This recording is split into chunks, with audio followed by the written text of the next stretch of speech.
আসসালামু আলাইকুম। বাংলা সংবাদে সবাইকে স্বাগত জানাচ্ছি। আমি চিন্তিয়া হক। শুরুতেই সংবাদ শিরোনাম। কিশোরগঞ্জে নিগলিতে বালু উত্তোলনকে কেন্দ্র করে বিএনপি দুই গ্রুপের সংঘর্ষ, আহত ২০। এদিকে অবস্থা দেখে মনে হচ্ছে ডক্টর ইউনূস হাসিনার পরামর্শে দেশ চালাচ্ছেন, বলছেন রাশেদ খান।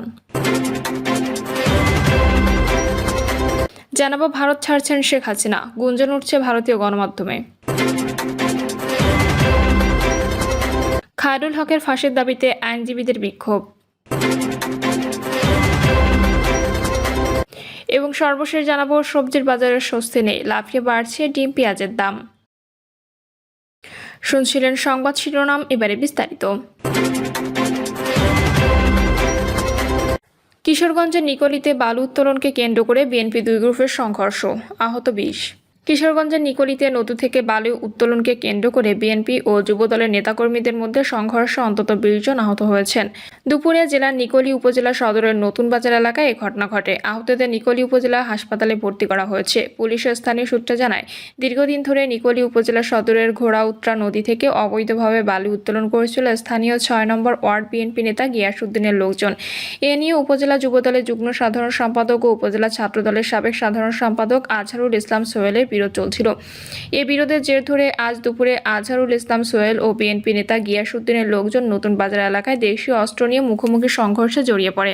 দুপুর ১২টা থেকে প্রায় ২ ঘন্টা ধরে চলা সংঘর্ষ ও ধাওয়া পাল্টা ধাওয়া এলাকার রণক্ষেত্রে পরিণত হয়।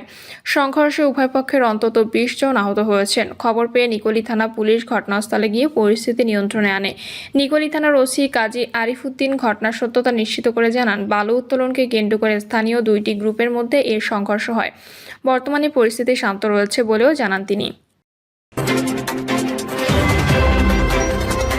অবস্থা দেখে মনে হচ্ছে ডক্টর ইউনূস হাসিনার পরামর্শে দেশ চালাচ্ছেন, বলছেন রাশেদ খান। গণ অধিকার পরিষদের কেন্দ্রীয় সাধারণ সম্পাদক মোহাম্মদ রাশেদ খান বলেছেন, চলমান সংস্কার, খুনিদের বিচার ও দেশের বর্তমান অবস্থা দেখে মনে হচ্ছে ডক্টর ইউনূস সরকার হাসিনার পরামর্শে দেশ চালাচ্ছেন। এভাবে চলতে থাকলে দেশ থেকে মুজিববাদ ও ফ্যাসিবাদের বিলোপ হবে না। তিনি বলেন, চুনোপুটিদের নয়, খুনি শেখ হাসিনা, ওবায়দুল কাদের, কামাল ও শামীম ওসমানদের দেশে ফিরিয়ে এনে ফাঁসির দড়িতে ঝোলাতে হবে। এ নিয়ে জাতি কোনো টালবাহানা সহ্য করবে না। প্রয়োজন হলে আরও 10টি ট্রাইব্যুনাল বসাতে হবে।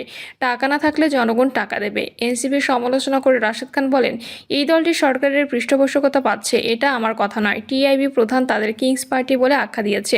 তাছাড়া এনসিপি সমর্থিত দুই উপদেষ্টা পদ থেকে দেশ চালাচ্ছেন। তারপরও হাসনাত আবদুল্লাহরা ডক্টর ইউনূস সরকারের সমালোচনা করছেন। তাদেরও ভুল ভাঙতে বসেছে। তিনি বলেন, যারা হাসিনার মতো স্বৈরশাসককে পরাজিত করতে পেরেছে তারা আজ নানা কলঙ্কের তিলক মাথায় নিচ্ছে, চাঁদাবাজিতে লিপ্ত হচ্ছেন। মানুষ ও সমাজের কাছে এইসব বীরেরা হেয় হচ্ছেন। এখন প্রশ্ন হচ্ছে, ছাত্রদের কলঙ্কিত করলো কারা? তিনি আরও বলেন, প্রত্যেক উপদেষ্টা দুর্নীতি করছেন, তারা আখের গোছাতে ব্যস্ত। ডিসি নিয়োগ থেকে শুরু করে সবকিছুতে দুর্নীতির ছোঁয়া লেগে আছে। 16 বছর বিএনপি জামায়াতের তকমা লাগানো আমলারা এখনও নির্যাতিত ও পদ বঞ্চিত হচ্ছে বলে মোহাম্মদ রাশেদ খান অভিযোগ করেন। জুলাই সনদ নিয়ে প্রশ্ন তুলে গণ অধিকার পরিষদের কেন্দ্রীয় সাধারণ সম্পাদক বলেন, যে সরকার শহীদদের তালিকা তৈরি করতে পারে না তাদের কাছ থেকে জাতি কী আশা করতে পারে? জাতিসংঘের তদন্তে নিহতরা সংখ্যা 1400, কিন্তু জুলাই সনদের সংখ্যা 1000 করা হলো। এটা কেন এবং কিভাবে হলো? গণঅভ্যুত্থানের শক্তিকে মাঠে থাকা ও একসঙ্গে কাজ করার আহ্বান জানিয়ে তিনি বলেন, মাঠে না থাকলে আওয়ামী লীগ মাঠ দখল করে অরাজকতা সৃষ্টি করতে পারে। ইতিমধ্যে তারা এমন ষড়যন্ত্র করে বসে আছে। তাই সবাই কোনো না কোনো কর্মসূচি নিয়ে রাজপথে থাকতে হবে। 14 দল ও জাতীয় পার্টি নানা ছুতোয় নির্বাচন করতে চাইবে, তাদেরকে প্রতিহত করতে হবে। কারণ তারাও হাসিনার উচ্ছিষ্টভোগী। ডামি, মামি বা যে কোনো নামে তাদের নির্বাচন করার সুযোগ নেই। তিনি 14, 19 ও 24 সালে নির্বাচনের দায়িত্ব পালনকারী ডিসি, এসপি ও ইউএনওদের বিচার দাবি করেন। ভারত ছাড়ছেন শেখ হাসিনা, গুঞ্জন উঠছে ভারতীয় গণমাধ্যমে। 2024 সালের 5ই আগস্ট দুপুরের পর থেকে ভারতে অবস্থান করছেন বাংলাদেশের সাবেক প্রধানমন্ত্রী শেখ হাসিনা। শুরুতে গুঞ্জন উঠছিল তিনি ভারতের বাইরে মধ্যপ্রাচ্য বা ইউরোপের কোনো দেশে পাড়ি জমাবেন। কিন্তু ভারতে এর ভিসার মেয়াদ শেষ হওয়ার পরেও তিনি ভারতে অবস্থান করছেন। জাতীয় গণমাধ্যম আজ তাক বাংলার আয়োজিত একটি টকশোতে আলোচিত আইনজীবী নিঝু মজুমদারকে এই নিয়ে প্রশ্ন করা হয়। নিঝু মজুমদার জানান, আপাতত তিনি এমন কোনো সম্ভাবনা দেখছেন না যে শেখ হাসিনা ভারত থেকে অন্য কোথাও যাবেন। তিনি বলেন, ভারত সরকার তার জন্য দুহাত প্রসারিত প্রসারিত করেছে। টকশোতে আরও প্রশ্ন ওঠে শেখ হাসিনার বর্তমান অবস্থান, সেনাপ্রধানের কোথায় থাকা, আওয়ামী লীগ নির্বাচনে অংশ নেবে কিনা, এমন নির্বাচনের পর ডক্টর ইউনূস দেশ ছাড়বেন কিনা ইত্যাদি। ভারতীয় গণমাধ্যমে এই নিয়ে খুব বেশি তথ্য প্রকাশ হয়নি, সরকারি পক্ষ থেকেও কোনো বিস্তারিত তথ্য পাওয়া যায়নি। তবে ধারণা করা হচ্ছে শেখ হাসিনা ভারতে কঠোর নিরাপত্তার মধ্যে রাখা হয়েছে এবং তার পরিবারের সদস্যদের সঙ্গে দেখা করার সুযোগ সীমিত। ভারতীয় গণমাধ্যম এবং বিশ্লেষকরা এই অবস্থাকে বাংলাদেশের রাজনীতিতে চলমান অস্থিরতার এক গুরুত্বপূর্ণ অংশ হিসেবে দেখছেন। খায়রুল হকের ফাঁসির দাবিতে আইনজীবীদের বিক্ষোভ। সাবেক প্রধান বিচারপতি এ.বি.এম. খায়রুল হকের ফাঁসির দাবিতে বিক্ষোভ মিছিল করছেন বিএনপিপন্থী আইনজীবীরা। দুপুরে সুপ্রিম কোর্টে আইনজীবীরা এই বিক্ষোভ মিছিল বের করেন। এ সময় কিছু আইনজীবী বলেন, খায়রুল হক ছিলেন স্বৈরাচার হাসিনার কারিগর, তার একমাত্র শাস্তি ফাঁসি। এদেশে কোনো স্বৈরাচারের স্থান আর হবে না। এর আগে ঢাকায় যাত্রাবাড়িতে যুবদল কর্মী আব্দুল কাইয়ুম আহাদ হত্যা মামলায় সাবেক প্রধান বিচারপতি এ.বি.এম. খায়রুল হকের জামিন ও মামলা বাতিল আবেদনের শুনানিতে আসামিপক্ষের ও রাষ্ট্রপক্ষের আইনজীবীদের মধ্যে হট্টগোল ও ধাক্কাধাক্কির ঘটনা ঘটে।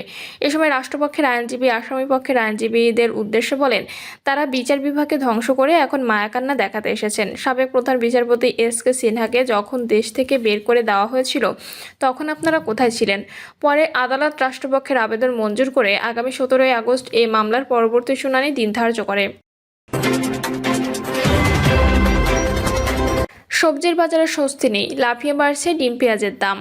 সবজির বাজারে কিছুদিন স্বস্তি ছিল, এখন আলু আর পেঁপে ছাড়া কোনো সবজির দাম 30 টাকার নিচে নেই। প্রায় সব সবজির দাম 80 টাকা থেকে 100 টাকায়। বেগুন গোল হোক বা লম্বা, দাম চড়েছে 120 থেকে 130 টাকায়। এদিকে 2 দিনের ব্যবধানে ডজন প্রতি ডিমের দর 130 টাকা থেকে 1,150 টাকায় উঠেছে।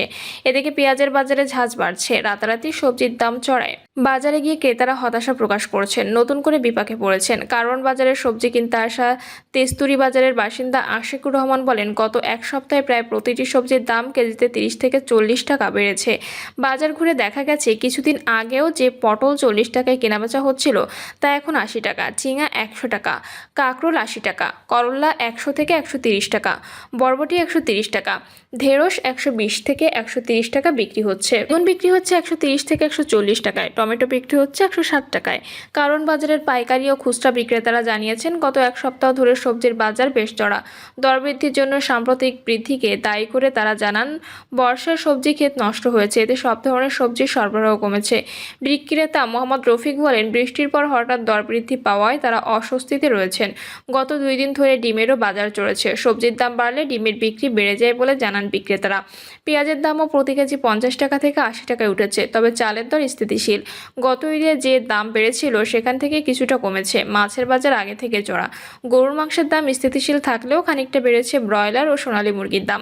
ডিমের দাম বৃদ্ধির কারণ জানতে চাইলে খুচরা বিক্রেতা বেল্লালও বৃষ্টিকে দায়ী করেছেন। তিনি জানান, বর্ষায় সরবরাহ কমেছে। তবে কারওয়ান বাজারে পাইকারি বিক্রেতা আমানুল্লাহ জানান, গত এক সপ্তাহে পাইকারি বাজারে ডিমের দাম বাড়েনি। প্রতিশত ডিম 1060 টাকা থেকে 70 টাকায় বিক্রি হচ্ছে। অবশ্য জুন পর্যন্ত 800 থেকে 850 টাকায় দর পড়েছে। তাতে খামারিরা বেশ লোকসানে পড়েন। পরে দাম বৃদ্ধি পাওয়ায় এখন কিছুটা খরচ পুষিয়ে নিতে পারছেন খামারিরা। কারওয়ান বাজারে ফরিদপুর, রাজশাহী, কুষ্টিয়া ও পাবনায় পেঁয়াজ মানভেদে পাল্লা প্রতি 350 টাকা 400 টাকায় কেনাবেচা হতে দেখা গেছে। পাইকারি বিক্রেতা সজীব শেখ জানান, বাজারে পেঁয়াজের সরবরাহ কম, এর মধ্যে আমদানির অনুমতিও মিলছে না, ফলে দাম বাড়ছে। তিনি বলেন, সোমবার মানভেদে কেজি প্রতি পেঁয়াজ 66 টাকা থেকে 74 টাকায় বিক্রি করেছেন। একদিন আগে রোববার ওই পেঁয়াজই 62 টাকা থেকে 73 টাকা দরে বিক্রি করেছিলেন। মুরগির দোকানি সাইফুল ইসলাম জানান, ব্রয়লার মুরগির দাম কিছুটা বেড়েছে। ব্রয়লার মুরগি 150 থেকে 160 টাকা দরে বিক্রি হচ্ছে, যা এক সপ্তাহ আগে 140 থেকে 145 টাকা ছিল। মাছের বাজারে আগের চড়া দাম এখনও বহাল। রুই 360 থেকে 400 টাকা এবং মৃগেল 300 থেকে 320 টাকায় বিক্রি হতে দেখা গেছে।